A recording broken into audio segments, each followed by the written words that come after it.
बोलो आसान मैया की जय। आज बहुत ही सुंदर कहानी आपको सुनाने जा रही हूँ आसान मैया की। इससे हमको पता चलेगा कि आसान मैया की कितनी कृपा है। आज घर घर में उनकी पूजा की जा रही है। इनकी पूजा करने से घर में सुख समृद्धि का हमेशा वास रहता है और घर में शांति भी रहती है, अच्छा भी रहता है। आइए जानते हैं इस कहानी के माध्यम से उनकी कृपा और महिमा जानते हैं। एक राजा थे, वो जो बहुत धनवान थे और उनके कोई संतान नहीं थी। वो जगह जगह हर जगह जो है जाते थे, पर उनके कोई पुत्र की प्राप्ति नहीं थी। हर जगह जाते थे, मंदिर वगैरह सब जगह जाते थे, मन्नत भी मांगते थे, पर कहीं उनका मन्नत सफल नहीं हुआ। ऐसे ही राजा भ्रमण करते करते एक जगह पहुंच गए जहां आसान मैया की पूजा हो रही थी। पूजा ख़त्म होने के बाद उन्होंने एक जन से पूछा कि बताइए ये किस चीज़ की पूजा है और इसके करने से क्या होता है और क्या की प्राप्ति होती है। तो औरत बोली ये आसान मैया की पूजा है। ये पूजा करने से जिसकी जो मनोकामना होती है वो पूर्ण होती है, लेकिन इसके बाद उनकी पूजा करानी होती है। तो राजा बोले जो है कि सबकी इच्छा पूरी होती होगी, लेकिन जब मेरी पूजा पूरी होगी, मेरी इच्छा पूरी होगी, मनोकामना, तो मैं जानूँगा, तो मैं इनकी महिमा और कृपा जानूँगी। तो बोली ठीक है, ये प्रसाद लो आसान माता का और ले जाके है अपनी औरत को दे देना। जब तुम्हें बच्चा हो जाएगा उसके बाद जो है तुम आसान मैया की पूजा करा देना। वो बोला ठीक है, अच्छा ठीक है।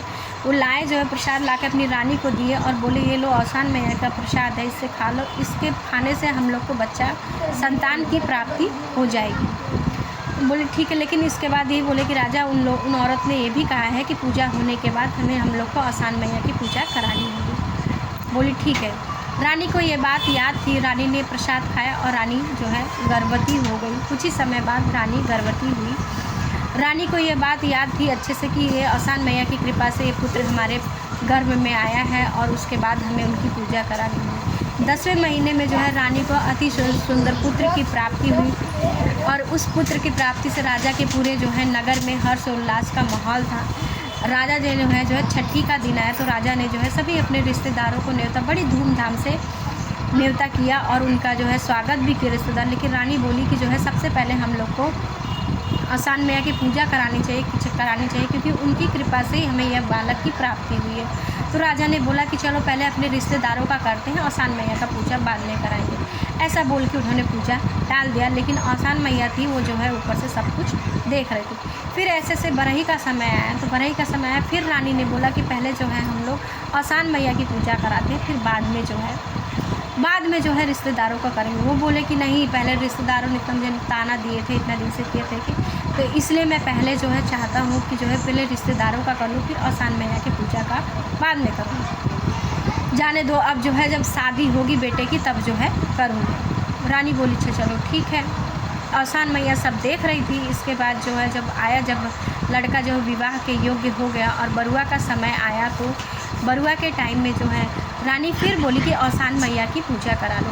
तो राजा बोले जाने दो, अब बहू जब जो है साथ में आएगी, बहू जब साथ में आएगी तब हम साथ में पूजा कराएंगे, बेटे बहू का साथ में पूजा कराएंगे। बोली ठीक है।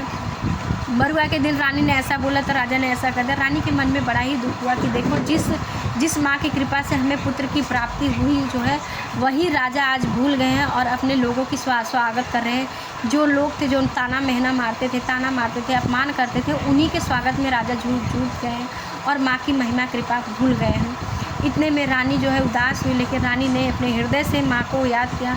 इसलिए आसान मैया एक बुढ़िया के रूप में आई, वेश बनाकर, जो फटे पुराने कपड़े थे, एकदम मलिन वस्त्र में, जिसको देख के सब लोग उनके से दूर भागते थे। और वो जो द्वारपाल लोग थे उन सैनिक लोग से बोली कि जो है जाओ तुम राजा से बोलो कि जो है कि एक बुढ़िया आई है, उसको कुछ आपसे चाहिए, आपसे मिलना जो है चाहती है। सैनिक लोग बोले तुम राजा से क्या मिलोगे, राजा तुमसे मिलेंगे नहीं, तुम्हें जो चीज़ चाहिए, कपड़ा, खाना पीना सब यहीं पे है, आप यहीं से लेके अपने घर को चल जाओ। बोली नहीं, वो बुढ़िया जिद करने लगी मुझे राजा से मिलना ही है। तब राजा के पास सैनिक लोग आए, बोले एक बुढ़िया आई है, ऐसे हट कर रही कि मुझे जो है राजा से मिलना है। तो राजा से मिलना है तो राजा ने कहा कि तुम्हें उस बुढ़िया को जो चाहिए दे के हटा दो। तो बोले कि नहीं, हम लोगों ने बहुत प्रयास किया पर वो बुढ़िया मान नहीं रही। तो बोले कि एक काम करो, उस बुढ़िया को उठा के बाहर फेंक दो। जब सैनिक लोग गए जो बुढ़िया को हिलाने लगे तो फेंकने की कोशिश करने लगे, तो बुढ़िया जो है टस से मस हुई ही नहीं। बुढ़िया में मतलब वो तो साक्षात आसान मैया का रूप थी, तो उनको कौन हिला सकता है।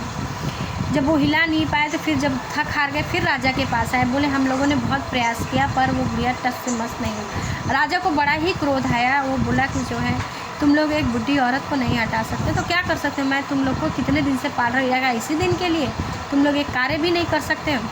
तुम लोग अच्छे एक काम करो, उस बुढ़िया को मेरे पास भेजो, मैं उससे एकांत में मिल लेता हूँ।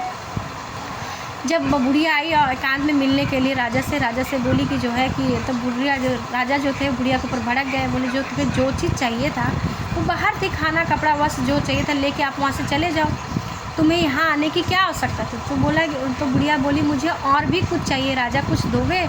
बोले मैं तुम्हें जो है और कुछ नहीं दूंगा और ना ही मेरे पास समय है तुमसे बात करने के लिए, तुम यहाँ से चली जाओ। जब आसान मैया को ऐसा बोला तो उन्हें बड़ा ही क्रोध है और बोला कि जब इसको बेटा नहीं था तो ये दर दर भटकता था, जब मैंने इसको दिया तो जो है आज ये भूल गया, इसके अंदर घमंड आ गया है और मुझे इसका घमंड तोड़ना पड़ा। राजा का बेटा तैयार हो गया, सज धज के बारात निकल गई और बगीचे तक की बारात पहुंची थी कि आसान मैया ने अपनी कृपा से उस बेटे को मूर्छित कर दिया और समाज में ऐसा लगा कि वो बेटा मर गया है, लेकिन वो बेटा जिंदा था लेकिन समाज के लिए मर गया था। फिर वो राजा जब देखा कि उसका बेटा गिर गया, फिर आया, वो रोता गाता तड़पते हुए रोने लगा, बोला मेरा एक ही बेटा था और मेरे बेटे के विवाह के समय ऐसा हो गया है, मैं कितना अभागा हूँ, पहले जो है मेरी जो है यहाँ पे चिता जलनी चाहिए, फिर मेरे बेटे की। रोते रोते राजा जो है बेहोश हो गया। इतने में आसान मैया को दया आई और फिर आई, वो उसी बुढ़िया के रूप में आई और किसी पास वाले को बोली कि बेटा ज़रा जल ले आओ, तो वो जल ले आए। आसान मैया ने उसके ऊपर जो है छिड़का तो राजा को होश आया। राजा को जब होश आया तो राजा बोला जो है कि आप कौन हो। तो बुढ़िया बोली कि मैं वही हूँ बेटा जो तुम्हारे घर में आई थी, बताओ तुमने कोई मन्नत मांगी थी। तो बुढ़िया बोली कि नहीं, मैंने कोई भी मन्नत नहीं मांगी थी, मैं कोई मन्नत नहीं मांगी थी। और तो बुढ़िया बोली ज़रा फिर से बेटा ज़रा दिमाग पे जोर डालो, तुमने क्या कोई मन्नत मांगा था।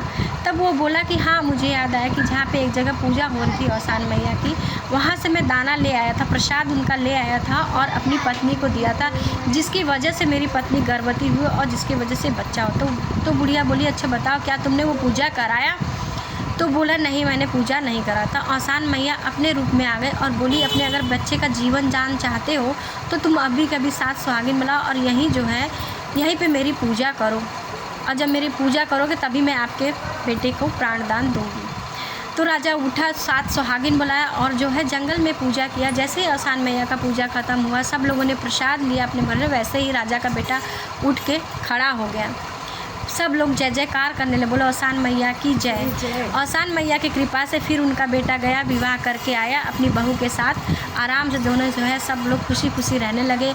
और तभी से जो है राजा जो है हर समय जो है आसान मैया की पूजा करने लगे। बोलो आसान मैया की जय। जैसे राजा के ऊपर कृपा करना वैसे सबके ऊपर अपनी कृपा दृष्टि बनाए। बोलो आसान मैया की जय।